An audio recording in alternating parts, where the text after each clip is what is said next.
Saat musim hujan, biasanya kita suka menikmati makanan yang hangat dan berkuah, seperti mie ayam, soto, atau bakso. Dalam semangkuk bakso, terdapat bakso, mie, sayuran, dan kuah yang jika disatukan akan memberi rasa yang lezat. Nah, tahukah teman-teman, semangkuk bakso tadi ternyata mirip dengan salah satu unit di dalam tubuh kita, yaitu sel. Di dalam semangkuk bakso terdapat mangkuk yang bentuknya menyerupai membran sel. Kuah bakso diibaratkan dengan cairan sel atau sitoplasma. Kemudian, unsur-unsur penyusun bakso sama halnya dengan organel-organel yang ada di sel. Semua komponen yang ada di semangkuk bakso memiliki fungsi yang berbeda-beda dan saling melengkapi, sehingga terciptanya rasa bakso yang lezat. Begitu pula dengan sel. Walaupun ukurannya kecil, sel memiliki organel-organel yang memiliki struktur dan fungsi yang beragam dan saling bekerja sama. Kira-kira apa aja ya organel-organel sel dan fungsinya? Kita akan mempelajarinya di video kali ini. Berdasarkan keadaan intinya, sel terbagi menjadi dua, yaitu sel prokariotik yang tidak memiliki membran inti, contohnya sel bakteri, dan sel eukariotik yang memiliki membran inti, contohnya adalah sel jamur, sel hewan, dan sel tumbuhan. Sel prokariotik tidak memiliki membran inti dan tidak memiliki sistem endomembran. Sel prokariotik secara umum terdiri dari sitoplasma, ribosom, mesosom, pili, kapsul, dinding sel, membran plasma flagella, dan nukleoid berupa RNA dan DNA sirkuler. Bagian-bagian sel prokariotik tadi memiliki fungsinya masing-masing. Dinding sel berfungsi sebagai pelindung dan pemberi bentuk pada tubuh sel. Membran plasma untuk melindungi sel, mengatur keluar masuknya ion dan molekul, dan mengatur respirasi. Sitoplasma berguna dalam proses pencernaan makanan secara intraseluler dan melakukan proses metabolis. Sel mesosom berfungsi sebagai penghasil energi. Ribosom sebagai tempat berlangsungnya sintesis protein. DNA membawa informasi genetik yang akan diwariskan untuk keturunan, dan RNA untuk membuat kode genetik sesuai DNA dalam bentuk asam amino. Berbeda dengan sel prokariotik dan sel eukariotik merupakan sel yang memiliki membran inti dan sistem endomembran. Sel eukariotik memiliki organel-organel sel yang terdiri dari dinding sel, membran plasma, sitoplasma, ribosom, lisosom, sentrosom, retikul endoplasma, mitokondria, kompleks Golgi, nukleus, dan nukleus. Sekarang mari kita bahas bagian-bagian sel dimulai dari membran plasma.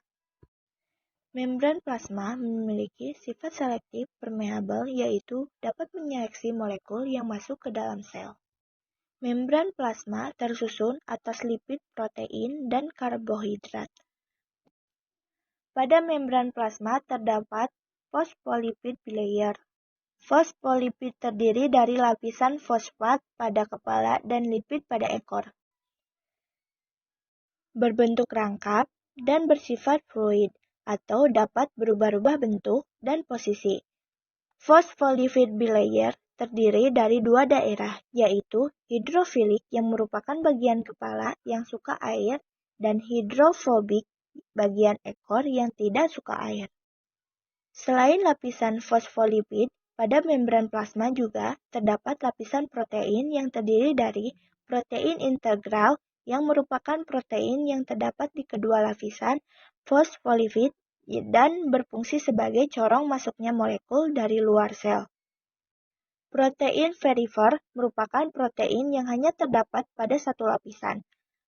Membran plasma ini berfungsi sebagai pelindung sel, pengatur keluar masuknya molekul, dan tempat berlangsungnya reaksi respirasi dan reaksi oksidasi. Bagian sel berikutnya adalah sitoplasma. Sitoplasma memiliki sifat yang mampu mengenali dan menghantarkan rangsangan. Sitoplasma berfungsi sebagai bahan kimia sel dan tempat terjadinya reaksi metabolisme. Komponen utama dalam sitoplasma terdiri dari sitosol, yaitu cairan pada sitoplasma, substansi genetik sitoskeleton atau kerangka sel, dan organel-organel sel. Selanjutnya, kita akan membahas organel-organel sel yang menempel pada sitoplasma. Organel pertama adalah nukleus atau inti sel. Nukleus terdiri dari membran inti, nukleoplasma, nukleolus, dan kromatin. Membran inti adalah lapisan terluar inti sel yang terdapat pada organisme eukariotik. Membran inti memiliki pori-pori yang kecil yang berfungsi sebagai tempat keluar masuknya zat dan melindungi kromosom, agar tidak bercampur dengan molekul besar. Dari sitoplasma, nukleoplasma adalah cairan yang terdapat dalam inti sel. Nukleolus adalah anak inti sel yang berfungsi sebagai tempat sintesis RNA. Kromatin adalah bagian inti sel yang menjadi tempat kromosom. Nukleus berfungsi mengatur pembelahan sel, mengendalikan seluruh kegiatan sel, membawa informasi genetik, replikasi DNA, dan sintesis protein. Organel berikutnya, retikulum endoplasma. RE merupakan penghubung membran inti, ribosom, dan badan Golgi yang berbentuk kantung pipih. Yang memenuhi sebagian sitoplasma, retikulum endoplasma ada dua macam, yaitu RE halus dan RE kasar. Retikulum endoplasma halus adalah RE yang tidak memiliki ribosom, letaknya jauh dari membran inti. Fungsi dari RE halus adalah sebagai tempat sintesis lemak untuk hormon, metabolisme karbohidrat, penyimpanan kalsium, dan detoksifikasi. Racun retikulum endoplasma kasar adalah RE yang memiliki ribosom, letaknya kebanyakan dekat dari membran inti. Fungsinya adalah untuk mensintesis protein bersama ribosom yang akan digunakan di membran atau di luar sel. Jadi, secara umum, fungsi RE adalah menyintesis lemak dan kolesterol sebagai alat transportasi antar molekul, menetralkan racun, dan menampung protein yang disintesis oleh ribosom yang terdapat di RE kasar. Selanjutnya, ribosom. Ribosom merupakan unit gabungan protein dengan RNA. Ribosom tersebar bebas di sitoplasma dan ada yang menempel di permukaan RE, yaitu RE kasar. Ribosom berfungsi menyintesis protein yang berguna untuk kegiatan metabolisme sel kompleks Golgi atau badan Golgi. Kompleks Golgi merupakan kumpulan ruang gelembung kecil dan kantong kecil yang bertumpuk-tumpuk. Golgi berfungsi menjalankan sistem rekresi membentuk membran plasma sebagai tempat sintesis polisakarida dan membentuk akrosom. Organel terakhir adalah mitokondria, yang terdiri dari membran luar, membran dalam, yang berfungsi untuk melangsungkan rantai respirasi yang menghasilkan ATP. Krista berguna untuk memperluas permukaan membran untuk menyerap oksigen. Matriks berfungsi sebagai tempat oksidasi asam lemak. Mitokondria atau the powerhouse of cell merupakan penghasil energi dan tempat berlangsungnya respirasi sel. Nah, teman-teman, itulah organel pada sel eukariotik. Semua organel yang kita bahas tadi terdapat pada sel tumbuhan dan sel hewan. Namun, keduanya memiliki perbedaan. Apa aja ya perbedaannya? Yuk kita bahas. Pada sel hewan terdapat organel khusus merupakan lisosom, sentriol, dan vakuola yang berukuran kecil. Sedangkan pada sel tumbuhan memiliki organel khusus merupakan kloroplas dinding sel dan vakuola yang berukuran besar. Dan beginilah struktur lengkap sel tumbuhan. Sekarang kita bahas organel khusus pada sel tumbuhan pertama. Dinding sel memiliki struktur yang terdiri dari dinding primer, dinding sekunder, lamela tengah, dan plasmodesmata.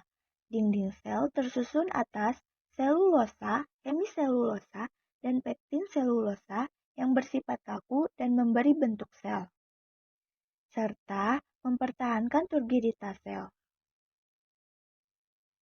Fungsi dari dinding sel antara lain menyongkong sel, melindungi selaput plasma, memelihara keseimbangan sel dari tekanan, dan memberi bentuk pada sel.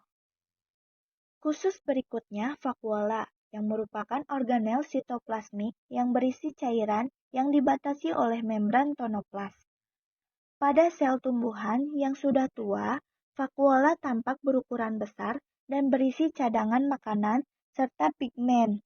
Vakuola terbagi menjadi 3 jenis, yaitu vakuola tengah atau tonoplast, vakuola yang mendominasi sel tumbuhan yang berfungsi sebagai tempat penyimpanan makanan. Vakuola makanan, vakuola yang berfungsi sebagai tempat pencernaan, penyimpanan, dan pengedaran makanan. Vakuola kontraktil, vakuola berdenyut yang berfungsi sebagai osmoregulator, yaitu pengatur nilai osmotik dalam sel secara keseluruhan. Vakuola berfungsi sebagai tempat menyimpan zat makanan, penyimpanan pigmen, menyimpan minyak atsiri, memasukkan air melalui tonoplast, dan sebagai tempat penimbunan sisa metabolisme. Organ khusus sel tumbuhan terakhir adalah plastida.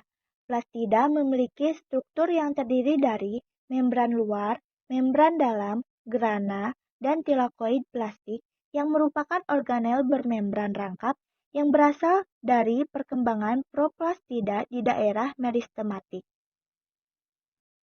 Berdasarkan pigmen yang dikandungnya, plastida dibedakan menjadi kloroplast, mengandung klorofil yang berguna sebagai tempat fotosintesis. Kromoplast mengandung pigmen non-fotosintesis yang terdiri dari warna merah, orange, dan kuning. Leukoplast, pigmen tidak berwarna yang berguna sebagai tempat penyimpanan makanan. Berikutnya, struktur lengkap dari sel hewan yang terdiri dari. Selanjutnya, kita akan membahas organel khusus pada sel hewan. Organel khusus pertama adalah lisosom. Lisosom merupakan kantong membran yang berisi enzim pencernaan berupa protease, lipase, nuklease. Dan fosfatase lisosom memiliki fungsi untuk melakukan pencernaan intrasel, menghancurkan struktur sel yang tidak dikehendaki atau autofag. Membebaskan enzim keluar sel atau eksositosis, menghancurkan diri sel atau autolisis, dan organ khusus kedua adalah sentriol yang memiliki struktur berbentuk bintang yang berfungsi dalam pembelahan sel baik secara mitosis maupun meiosis. Pada sel hewan juga terdapat sentrosom yang terdiri dari 2 sentriol yang juga berperan dalam pembelahan sel. Nah, sampai di sini teman-teman bisa paham ya